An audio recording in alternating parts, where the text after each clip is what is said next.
libertarian is? I hear that all the time. Let me tell you what a libertarian is. Libertarian is someone who says you can be as liberal or as conservative as you want to be. Just don't force others to be like you. Got it. That's what we are all about. We are all about long-term solutions, not short-term solutions. We're all about changing culture, not just changing law. Law, we have to remember something. At the end of almost every single law is a guy or a gal with a gun who will put you in a cage. And if you don't want to go in that cage, he or she is going to kill you.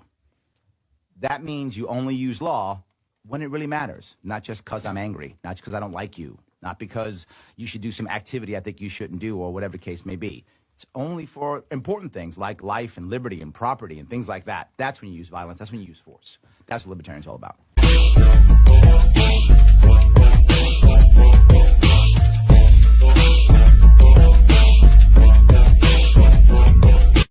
Welcome to Libertarians Drinking Coffee Live. Yes, we are drinking coffee. The brand is strong. That's my daughter. Yes, it is on my cup, cool cup that I have. And I'm very happy that you're here. Please, guys, you know why I'm doing this. I'm doing this so we can get our name out, so people can see that we're doing things. And clearly, you know, this is a presidential year, and we all hope that Joe Jorgensen is victorious. I will be voting for her. I hope you will too.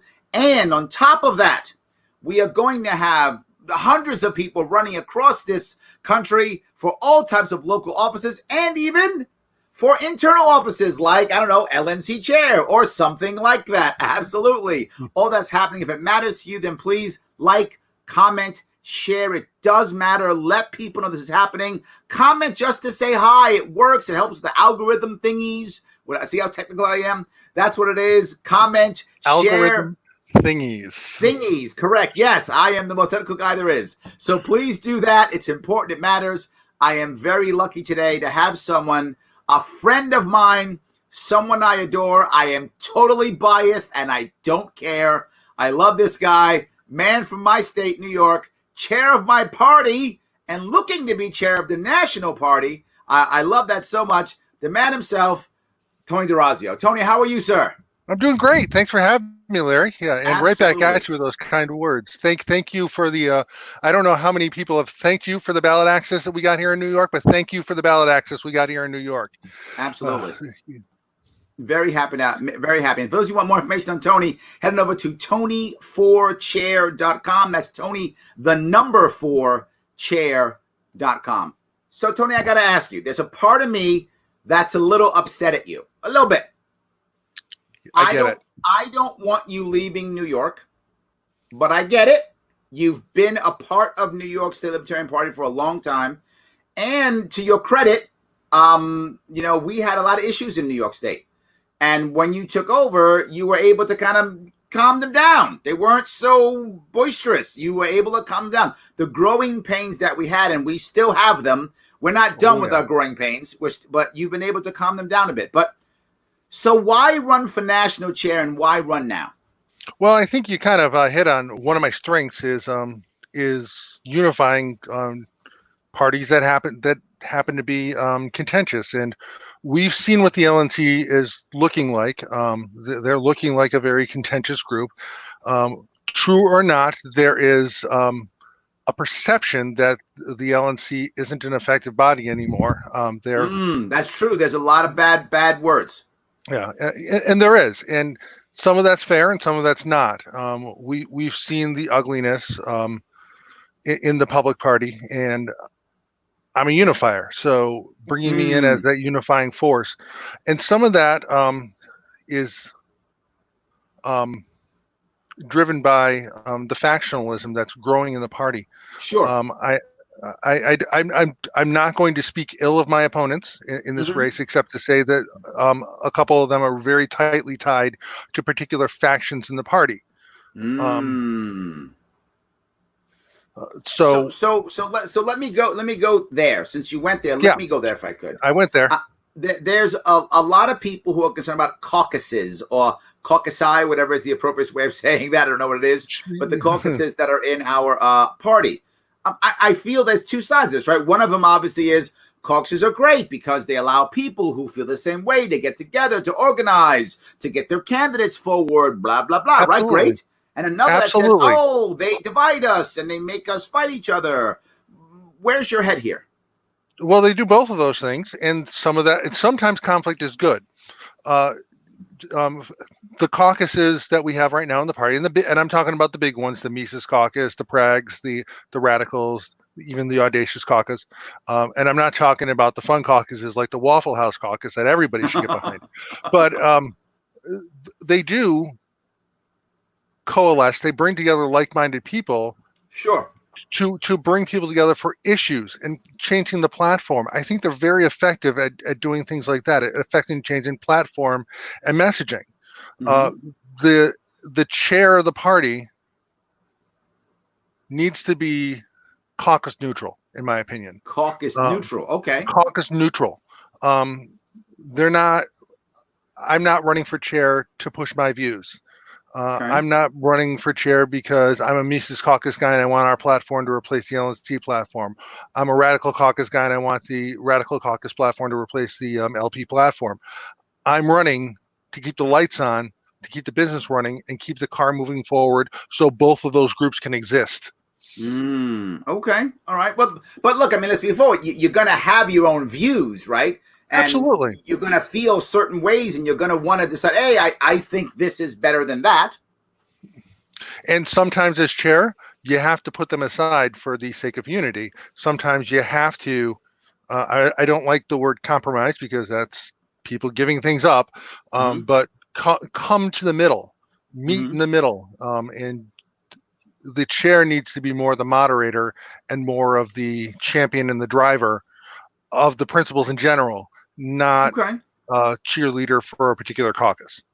So then let me ask, what are your, I mean, this probably could spend an hour talking about all the issues that you're concerned about, but yeah, we sure could. Yes. Give me like just 1, 2, or 3 that you think are the top issues that you want to deal with or tackle. As chair. Yeah.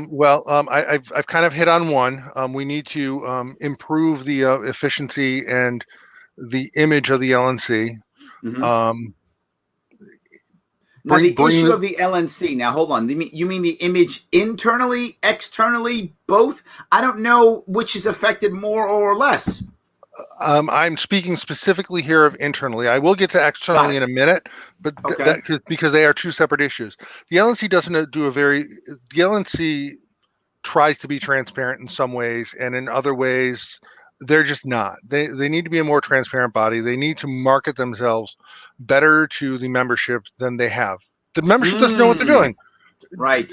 At all. We get the quarterly newspaper every year with the nice article on the front by Nick that he may or may not have written himself or may have been ghost written. I don't really care about that. But I mean, that's great. That little newspaper, I read it. I read it twice usually, and then it lines my birdcage. And things like that need to happen more frequently, and need to happen in more than a quarterly newspaper. More direct conversation with the LNC needs to happen, and so, this is a two-way thing. In this case, you mean like LNC talking to state reps? Are you saying LNC talking to actual Libertarian Party members? I'm going to be clear on this one. You know, so two things you can expect out of me as chair are: one, I'm going to have open town halls from time to time. Okay. Not every day, not every week. The second thing that I would encourage is that LNC members, and I will, go to conventions, go to state affiliate meetings, talk to state leadership, find out what they freaking need. Yes. In all seriousness, we have the regional reps. Some of them are better than others. We have a great regional rep in Tucker Coburn right now. Shout out to Tucker.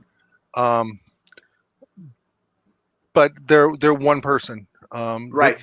Sometimes that one person will get drowned out by the whole of the LNC, whereas a chair coming and listening. So I intend to check in with the state affiliates. I intend to have town halls and check in directly with the membership who may not even be active in their state party for one reason or another.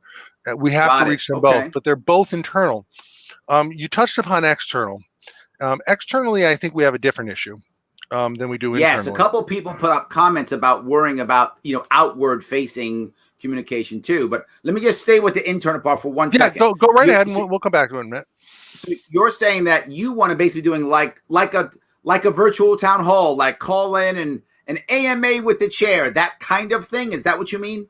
I will do that, but I want that to not just be ask me questions and I give you answers. I want that to be a bi-directional conversation as much as possible. Ah, okay.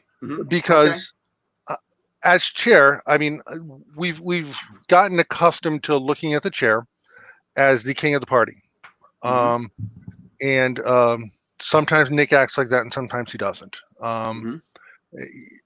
We got to get out of that mindset. Okay. I'm the chairman and CEO, but that means that I am responsible to my stakeholders, my shareholders, if you will, the members of the party. So they should have some sort of a direct access to me, or some method of getting to me besides just screaming on Facebook. Got it. Okay.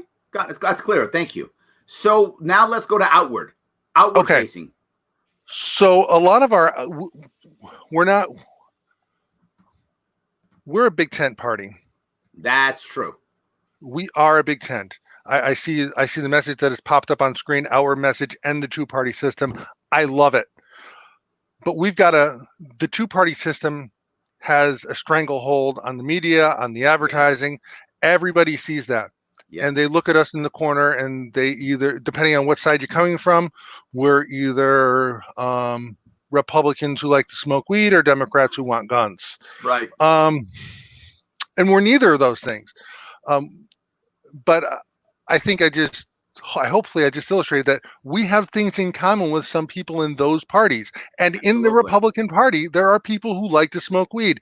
In the Democrats, there are people who like to smoke guns. They're in the wrong party. They don't want to smoke guns. They want to have guns. Whatever. You can smoke guns if you want to. I don't mind. Smoke them. I'm good with that. I don't judge.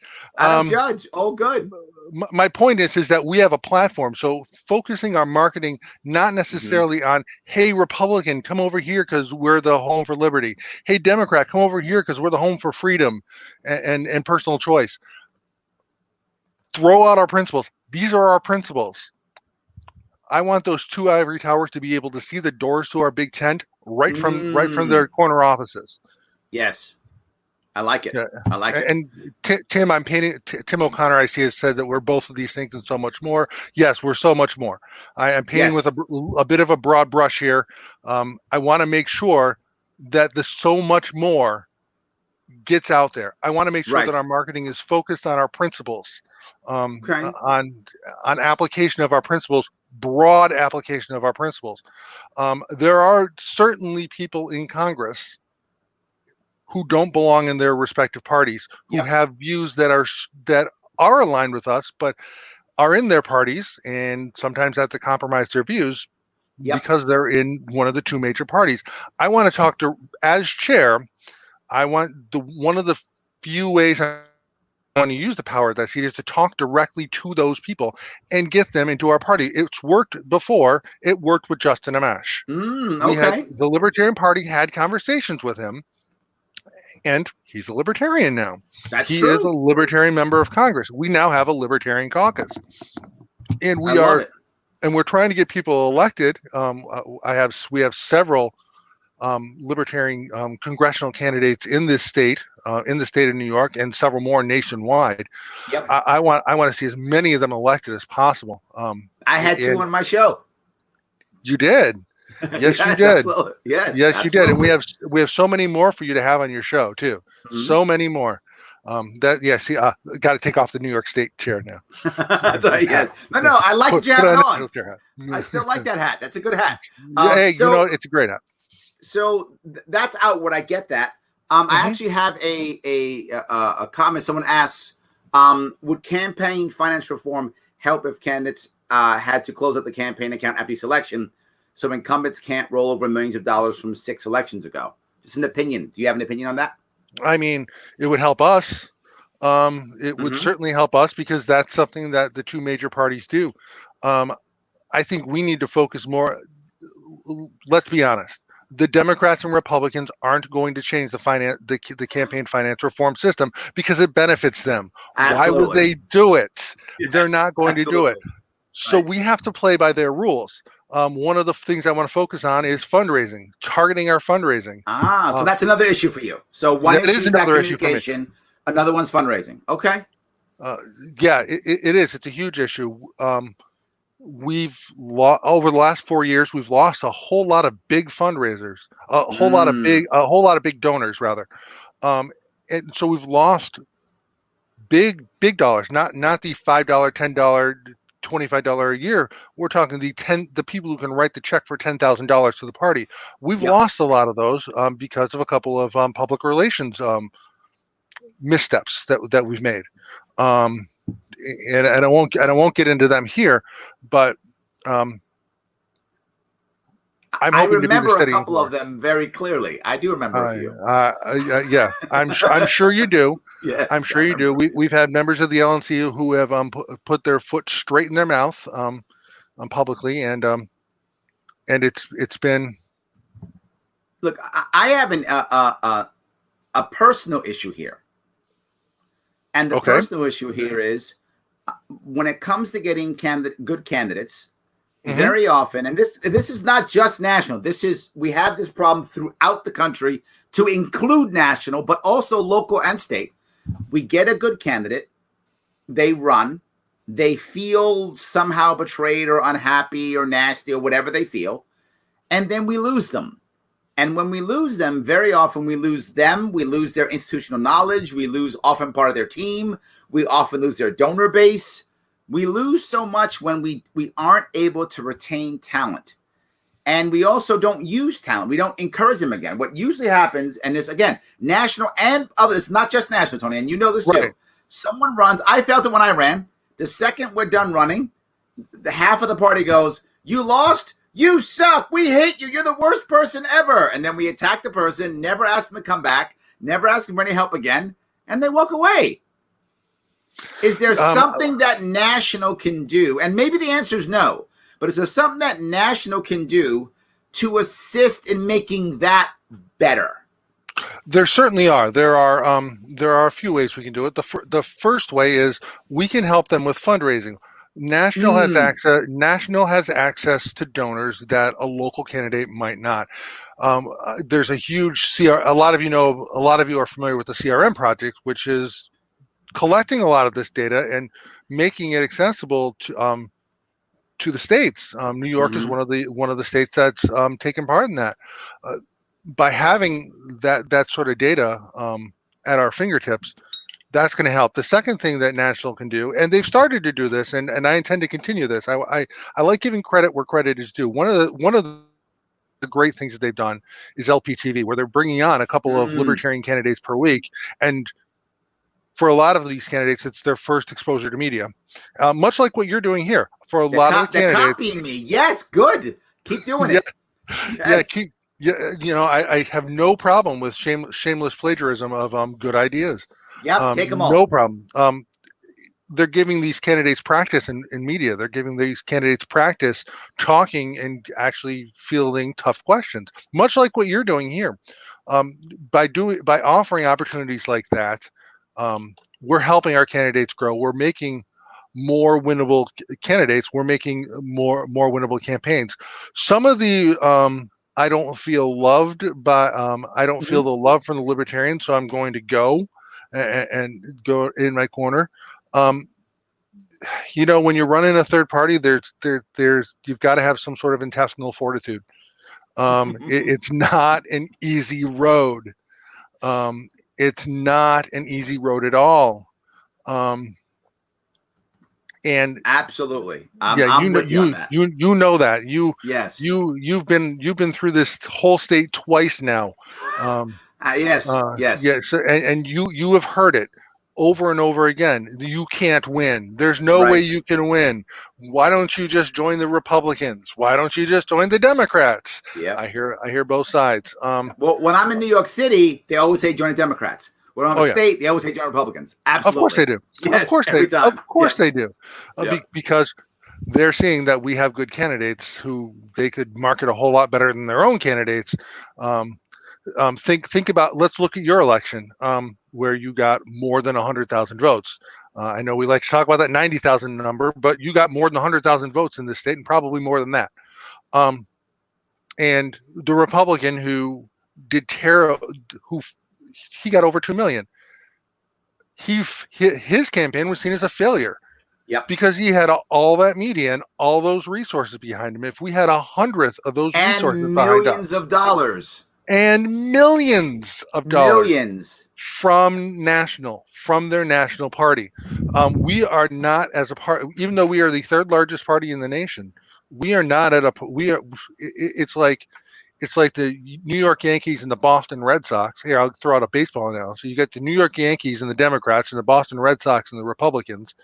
And then you've got the Tidewater Mets over here trying to come in third.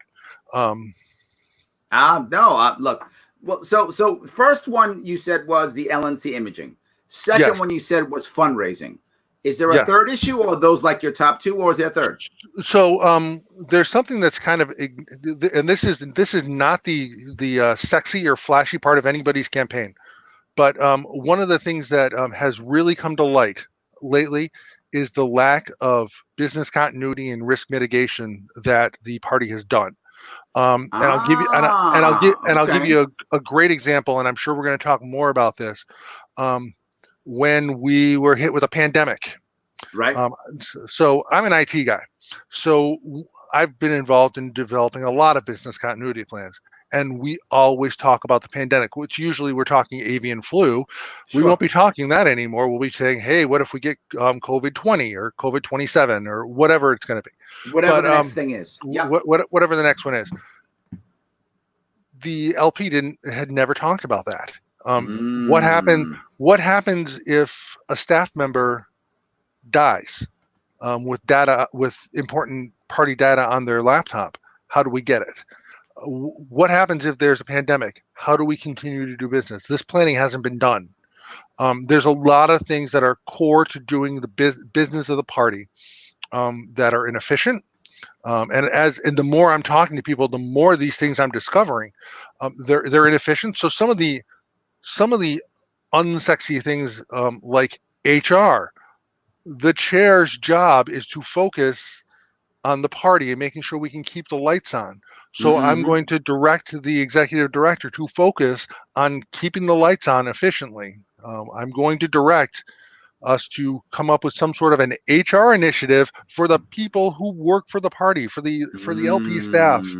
This is important. It is a huge, huge risk that we are just letting sit out there right now, and we need to mitigate it. Got it. Those are three good issues. So you brought it up. So let me talk about this then. COVID. Yeah, sure. Two sides of COVID, right? Side number one is how the government responded, but side number two is how we responded with our convention, right? Yes, so absolutely. Can we go government first? Yeah, let's do it. What's your view on how government responded? So I will preface this by saying that it is perfectly acceptable to not like the authoritarian mandates that governments in almost every state, it's not just New York, although we are the highest profile and some of the most draconian. Yep. And still think that it's the right thing to do to wear a mask. Sure. And still think that. And I can't stand the way New York State forced New Yorkers to do it. I can't stand the way our leaders wouldn't let me work. I can't stand the fact that in New York City, if I didn't wear a mask, I had to pay a $500 fine. However, voluntarily, I would have worn a mask because people want me to wear a mask, and I want to make them happy, and I don't want to disrespect people. And if you want me to go into your business and wear a mask, I would have worn a mask, or I wouldn't have gone into your business. Either one, I would have done one of those two things. I would have worn a mask because you want me to do it. Fine. I want your chicken sandwich, so I'm going to put my mask on because that's what I have to do to get your chicken sandwich. So fine. Yeah, so I look.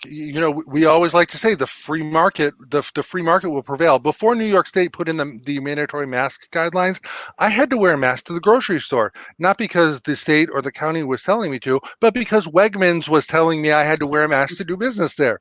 It Yes. worked. Uh, Yes. and it's not just the customers that are helped by that. It's the employees. Whether you believe that COVID-19 is a pandemic or a plandemic, I happen to believe the former. Um, People still had to go to work, and some of them were really scared to go to work. Absolutely. Uh, so if me wearing a mask makes them feel better, uh, I have no problem with it. Do I Right. like wearing a mask? No. Of course. No, but nobody likes it. It's harder to breathe. It steams up my glasses, but it's polite and it's a very simple thing we can do. So I guess what you're saying is, if I got you right, you Yeah, hated the reaction of the government, but you understood why people wanted to follow that, and you think they would have followed it anyway. I do. I I do. agree. I I think think you're the right. majority. I think the majority of people would. You're going to have a few people who are jerks, and they'll say, "No, I don't. I'm not going to do that." And the free market would have decided. No, I agree, because those people who didn't want to would have either had to find their own stores and retail outlets that would agree with that viewpoint, and then Hmm. they would shop there, wherever that is, or Right? they're gonna not get what they want, or they're gonna put the mask on. Either one. And actually, I'm fine with all three of those. Right? Whatever is the way that they want to do, they can do. I completely agree. I mean, I have two people in my world who are over 80 Hmm. and have pre-existing conditions, and those two people, I'm not going to come anywhere near them unless I have to. And if I do, I'm both masked up and gloved up, Hmm. because I care about those people. And being over 80 and having pre-existing conditions, COVID will kill them. Oh, I had an uncle who was 91 who passed away on April 1st of Oh COVID-19. my God, I'm so He was sorry to he hear was that, Tony. he was perfectly thank you. He was 91. He had lived a great life, but he had been relatively healthy and starting to fail health Mm-hmm. because he was 91. But he was one of those at-risk people, and Yes. it was a nurse that came into his house to take care of him. That's where he got it. Oh, no. Yep, I'm sure she felt terrible. But I mean, Wow. so it's real. It's real, and I believe that. But Absolutely. but that doesn't So, mean that the government needs to overreach and put all these draconian measures in. I'm not a fan of the travel restrictions that are now in place in both and New York. It's making my life a lot more difficult, and it's going to yes, make a whole lot of more people's lives a lot more difficult. absolutely. So, let me ask a question, if I can here. If you're not Yeah. elected chair, will you seek another position on the LNC to work towards the goals you're discussing? Most likely, the answer to that is no. Good, good, Yeah, because then we yeah. get The to keep thing them. that's right. The things that I'm Yes. talking about doing are going to be most effective with me as chair. I will certainly. I'm not that I won't be. Not that I'm going to shut up. Um, we get to keep him in New York. It's literally win-win. I'm See? hearing a lot of that from New Yorkers. Yes. So I'm I'm I get it. I get that. There's a lot of the well, just run for at large. It's the consolation prize. Well, I'm not going to be as effective as an at large. Hmm. I'm not the chairman. There's a lot of things that I want to do in the business office that I wouldn't be able to do because Hmm. that's in the purview of the chair. Um, Sure. and I encourage everybody to look for the Libertarian Policy Manual if you want to know exactly how these are all laid out. It was eye opening for me when I read it. And So, go on. so let's go to now the convention. How we in the LNC dealt with the COVID crisis, right? Are Right. you happy, unhappy? Have a opinion of the way how how we dealt with the online part of the convention, and Hmm. then now I guess two separate sections in this one, and then how we're dealing with the July 8th, 9th, and is it to the 12th, whatever that is, Right. that new one in Orlando. So how about the first piece? What do you feel about that? So the first piece, I was really happy that we tried an online convention. Yes, it was really painful for us to get through all that. Yes, there were a lot of people who um, took every dilatory advantage of the online convention. So any future online convention is going to have some sort of a mitigation point for that, and I think it will. But and I know it will. But in general, I was really happy to see that we did that. It got us a nominee as quickly as possible, and it brought the party together in a lot of ways.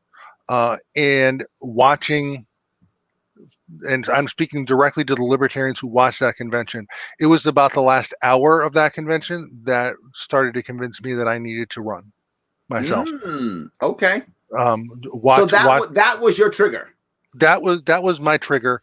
Yeah, that kind of sparked the, none of these guys are really, the guys, two of my opponents running against me are on the LNC, and neither one of them was a smoothing, neither one of them stepped in and was a smoothing factor. And the current chair was a dilatory and distraction.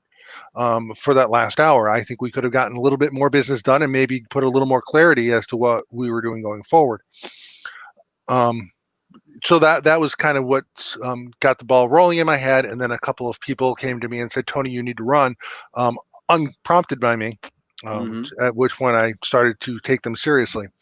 Okay. So yeah, that was the trigger. But you think the idea that it went relatively well, you're happy that we tried it. Yep. You see ways of, if I heard you right, you see ways of making it better in the future. Oh, absolutely. Okay. I don't think Zoom. Be open to that again? Absolutely. I don't think Zoom was Zoom, or at least Zoom alone as the convention management platform, was right.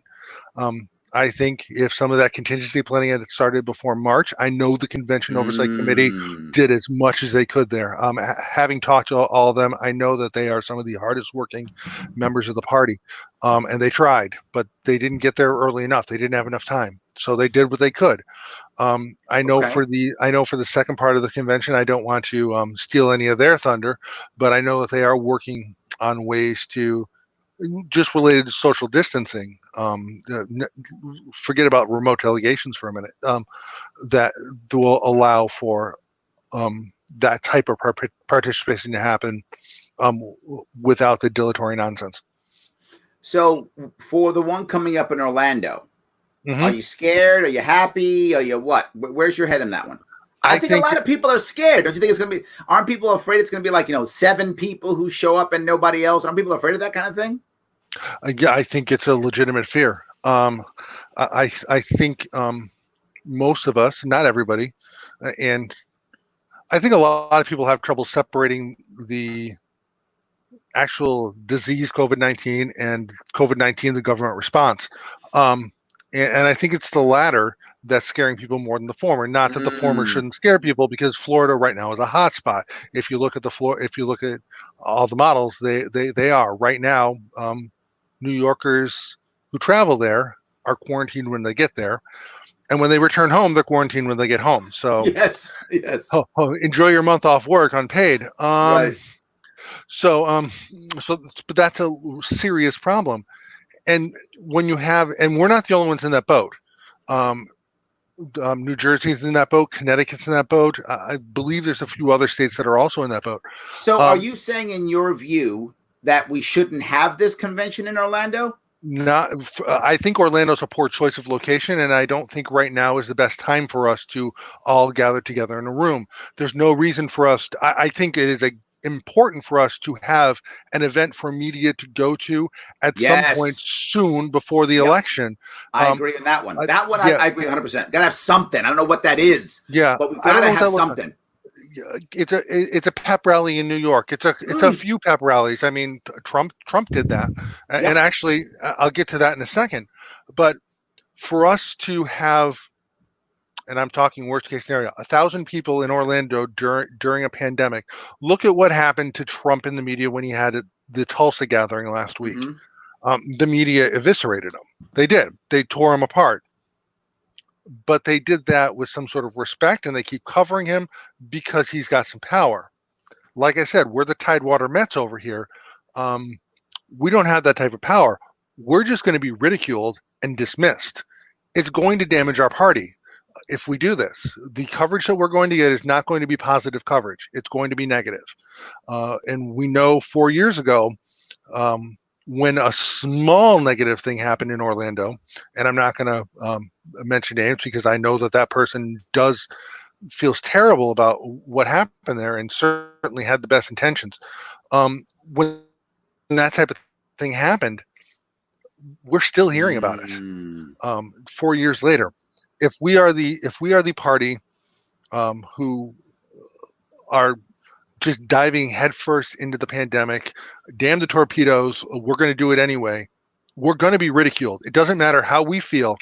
We're going to be lambasted in the media. What if we and don't we're have going to that be many? dismissed. What if we have only, say, I'm making this number up just for sake of argument. Let's say only like 300 people show.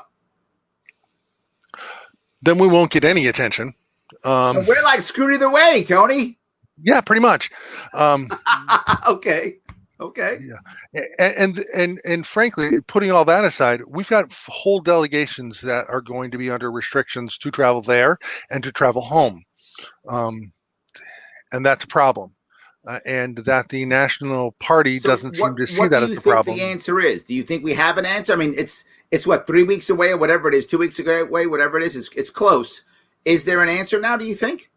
Well, frankly, it's my opinion that answers, we're not going to have a choice here. I actually think the state of Florida is going to make a move and cancel our convention on us.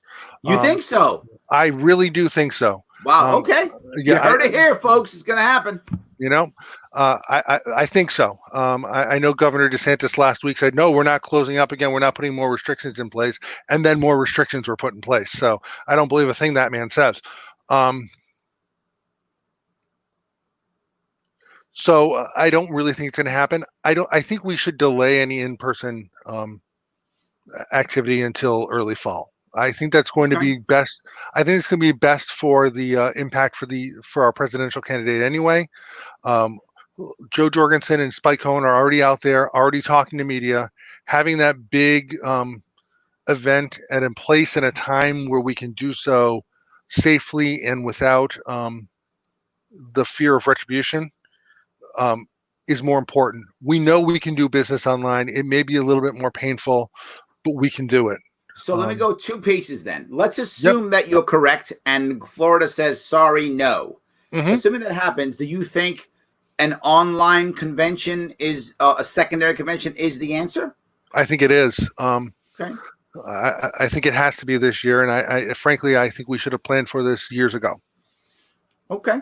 Got it. So you think the second convention, your view, second convention's online, and then at one point we plan some form of ceremony, maybe August, September, whatever, insert time frame, someplace, somehow, or maybe even several of them regionally or something. Is that what you mean? Yeah, that's what I mean. Okay. Got it. Good, clear. So now let's go to the next level. With all this, do you have any prediction or any feeling about how 2020 is going to end up for the party? What do you have a vision for us or for 2020? I have hopes. Okay. I do. After my predictions 4 years ago, I've learned that predictions are dangerous. But I see a lot of discontent in the two major party candidates. Maybe greater than we saw 4 years ago. As polarizing as Hillary Clinton was to the Democrats, Joe Biden may be more so. Okay. Not because of his age, right or wrong, because of his sexual harassment allegations. I have other reasons why I've never been a fan of Joe Biden from the beginning of his career, even when I was a member of that party. He's got a lot of reasons. He's got a lot of reasons, and so does Donald. Yes. And so does Donald Trump. And yes. Donald Trump has a resume. His approval rating hasn't gone up. He's kept his core, but those people on the fringe of the GOP are saying, "Can't we pick someone else?" Right. It's why he had primary opponents this year, and 3 of them. He did, and none of them did particularly well because the National Party is going to, of course, support their incumbent as hard as possible. But absolutely. But he had those opponents, and they weren't insignificant. So what is all of this you think mean for us this year? Do you think that means that we have more of an impact, less? My view, and I'm going to cut off you a little bit just because I'm going to give you my go 2 right cents ahead. on this. Yeah, please do. Sadly, and I love Joe, I'm worried that whatever Joe does won't be as impactful, good or bad, than what Trump does. I think that's why Biden's sitting in the basement. He's just waiting for Trump to either rally his people or say something so bad they fail or hope the economy is still bad or something. I think Biden's just hoping that Trump fails, and he's sitting back saying, if I say nothing, then I can't get myself in trouble. So I'll sit in the basement and be quiet and hope Trump screws this up. And I think that's what Biden's doing. And I worry that for us, it's more about what Trump does or doesn't do than how effective we are. Now, maybe I'm wrong here. That's just my view. So now you've looked at it from the outside point of view, and I think there's some truth to what you've said. But now I'm going to look at it from the Jorgensen, the libertarian point of view. What I'm seeing now that I didn't see 4 years ago is everybody in the party seems to be behind Joe Jorgensen, with few exceptions. There are a few people that don't like her. Whereas 4 years ago, at this point, we were still dealing with the discontent from the convention. Because they didn't pick me, Tony. Yes, that's exactly it. And you know what? That's kind of part of it, because they didn't pick you. They almost did, but they didn't. They almost got it right, but they didn't. See what I did there? But there was still discontent with Gary Johnson, and he made an awful lot of missteps. Whereas I'm not seeing the discontent with Joe Jorgensen. I'd like to see a little more organization out of her campaign, and they're getting there. I think. I'm not sure she expected to win the nomination. And I'm glad she did. I voted. I voted for her. She was part of my first libertarian vote. I voted for that Brown Jorgensen ticket in 1996. There we go. I'm glad to see it. But you're seeing the party uniting behind her, which you didn't see as quickly with Johnson. You did eventually. By the fall, we got there. But there were a lot of people who were just looking for Johnson and Weld to stumble. And you saw that right after our online convention, with one particular incident with the vice presidential candidate. But I think we've recovered from that very quickly, and we're getting behind our candidate better. If we can keep that momentum going, if we can keep our candidate in front of the media as much as possible, especially in these COVID-19 times when media is not really coming to us anyway, and we get to go to them a little bit more, then I think we're going to do okay. Oh, good. That's great news. I'm glad to hear that. Do you have any view locally? Do you think we're going to have a good year locally, not a good year, average year? What do you have a gut feeling? I think that there are a few candidates that can make impact. We have a state Senate candidate on the southern tier, Thomas Queter, who's running a two-person race. So he's running against one of the duopoly candidates. I think he's got a team behind him. He's a unique enough candidate that he's going to make an impact. I hope he wins. I really like Thomas. I think he's a good one. We have a few congressional. We have a ton of people across the country that I see that are running in two-person races. I'm actually, Tony, I'm surprised how many that we actually have across this country that are running in two-person races. The gerrymandering that the two-party system has done is starting to come back to bite them now and help us out, because they're like, why bother running? I can't raise any money. My guy or gal has no shot, but we don't care. We run anyway. Yeah, and I think right now, in a time when we are kind of limited in how we can market, this is our time to shine. I mean, look at all the libertarians on Facebook. They're already we're already online. We're already loud. We've made a difference. I was on a Facebook page today, the Sarcastic Republican, I think it was, and they've started including Joe Jorgensen in their polls because our people were vocal about it. Right. You know? So this is our time to shine, and we need to take advantage of it. So let me ask another question. Someone else asked this question about the idea of changing the timeline so that we could kind of nominate our candidate earlier. There's another side to this too, which is there are some people who believe that that the way we do it should be done more similar, more like a primary, meaning that the voting that happens at the state is somehow binding in some way, shape, or form at the convention. Do you have a view either way on either of these two? The two separate issues, obviously. One is should states be more binding or something like a primary system like that, and the other is should it just be earlier, right? Should it be April or something like that? I mean, I think we kind of tried to have that 2-year cycle this time. I mean, we had approximately 472 declared presidential candidates this time, much like the Democrats. So we did it we tried to do it the same way. So we kind of do that. We don't do the binding primary thing, and I like that. I like going to our delegates. I like our delegates being unbound. I like. So you like the unbound. You don't want to go to some type of bind. I like the unbound. Something that didn't really sit well with me.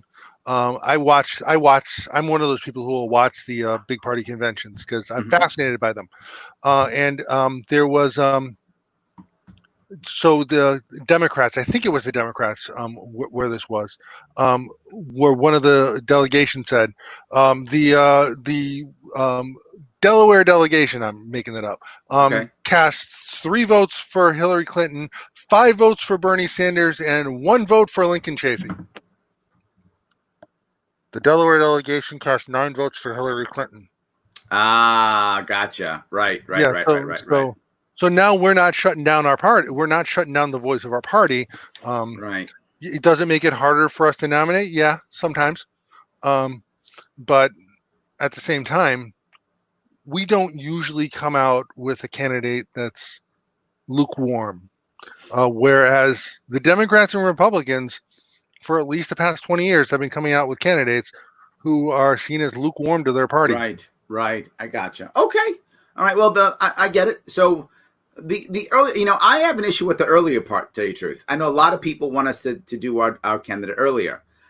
I don't really mind, to tell you the truth. It doesn't bother me on a personal note, right? I mean, but I'm obviously biased because when I ran for governor, I showed up to my convention having raised over $100,000, I raised 6 figures already, having a press reel that I could show, right? I mean, I showed up to my convention. I had a team already. I was rocking and rolling when I came to the convention. I was already ready. So, and I just thought that's what others should be doing, but I often don't see them do it. And I think, the idea of having non-binding primaries, I don't know if that would help or hurt. I don't know. I know some people thought it would be a publicity thing for us. I don't think it worked. It didn't work in New York. No, not at all. Didn't work in New York. We had a primary in New York, and it didn't work. It didn't. Absolutely not. So I don't really think that's I don't think it's the right way to go. I like our unbound delegates. All right. So is there anything that you specifically would like to bring up now, Tony, before we wrap this up? Well, if you want to talk to me, go to tonyforchair.com. There it is right there. I'm happy to come talk to your group, your caucus. I'll talk to your caucus. I won't necessarily I'm not asking for your endorsement. I'm asking for your individual members to vote for me. Your delegation, your carnival dunk tank, your Zoom call hangout, anything you want, I'll be there. I'll take part, and I want to talk to as many libertarians as possible. I love it. So, all right, Tony, I want to say thanks for coming on, man. It was good. Yeah, this was fun. We got to do this again sometime. 100%. When I'm chair, we'll do this again. Well, you're already my chair. See what I did there? Exactly, yes. So, guys, if you want to support Tony or talk to him, please, Tony4Chair, the number 4chair.com. Reach out to him, talk to him. He's a good man. I know him. He's an awesome man. I hope he wins. I'll be voting for you, Tony. Oh, well, thank you, Larry. I'll be voting for you, and I'll be there. And if they do show up, I'll be there, and I'll be voting for you. So I appreciate it. Even though I want you to stay in New York, but as Tim says, win-win for me. I get you either way, so it doesn't really matter. I win. That's true. I win either way, so all good. All right, brother. I'll talk to you soon. All right. Thanks, Larry. Thank you, everybody. Thank you for watching. I really appreciate it. Have a good one.